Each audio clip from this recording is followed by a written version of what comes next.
This is the eastern quoll. It might kind of look like a weasel crossed with a large rat at first glance, but these adorable creatures are actually marsupials. And that's why I'm here in Tasmania for one thing: to film and photograph what I just decided is my new favorite animal. And this is the story of how I captured one of my favorite photographs to date.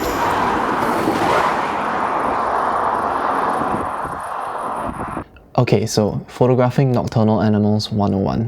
When wildlife photographers go out at night, we generally use a flash and a light modifier like this one. And this gives us pretty good lighting to the animals that we can get up close to.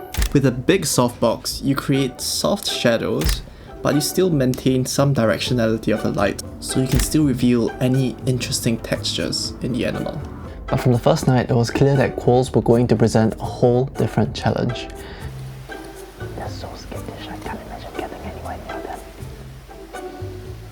The alternative, which is to use longer lenses and unmodified flashes, gets decent results, but it's probably not something I'd end up hanging on my wall.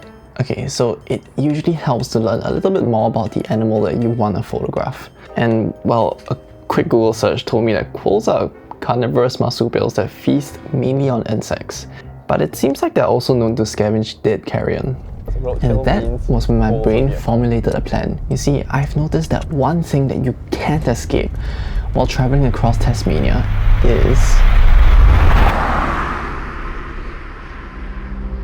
it's honestly quite disturbing. On one road, my friends and I counted more than 10 dead animals within 5 minutes of driving. And one night, we drove to a beach to watch the little penguins marching home.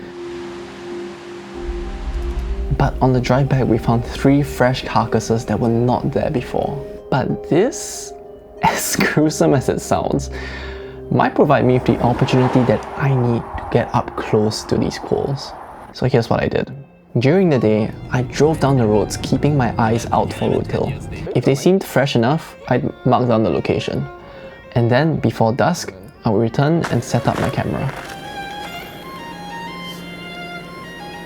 I actually decided to use a wide-angle lens because I wanted to capture more of the road as well. And now with my phone, I could pretty easily wake up the camera and trigger the shutter if anything were to happen, which is a super underrated feature and it works so well.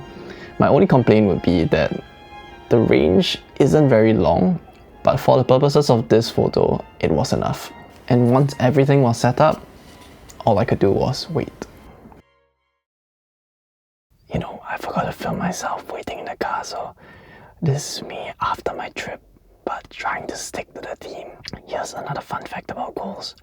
You're probably wondering what's up with them being 2 very distinct colors. But it's thought that this variation increases the chance that a population of quolls will survive in a while. And what's even cooler is that each litter can have a mix of both colors. It doesn't matter what color their parents are. Hang on, I think something's happening.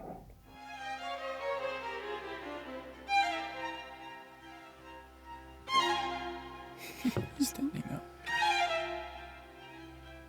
3 long, cold, sleep-deprived nights later, it finally happened. Honestly, this whole plan seemed like a complete shot in the dark until this moment. And all at once, all the chilly nights, all the sitting in complete silence, being afraid to move in case I made a sound, all the drifting in and out of sleep, it finally paid off. And as a bonus, 2 more quolls came out of nowhere to join in the fun.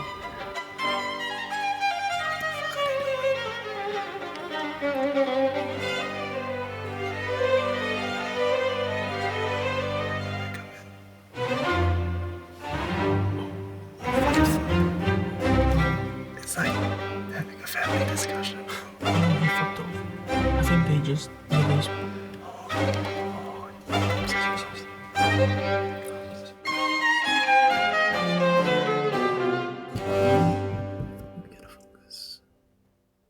When he starts pulling... And the photo that I managed to get was everything that I wanted it to be.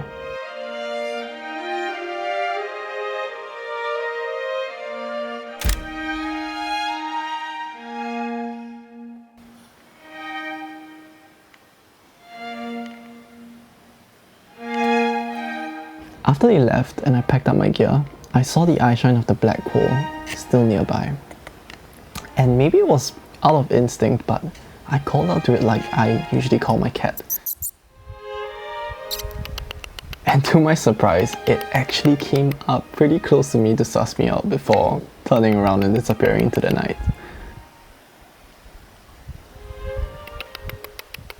I guess I'm a quoll whisperer now. And this is where the story ends.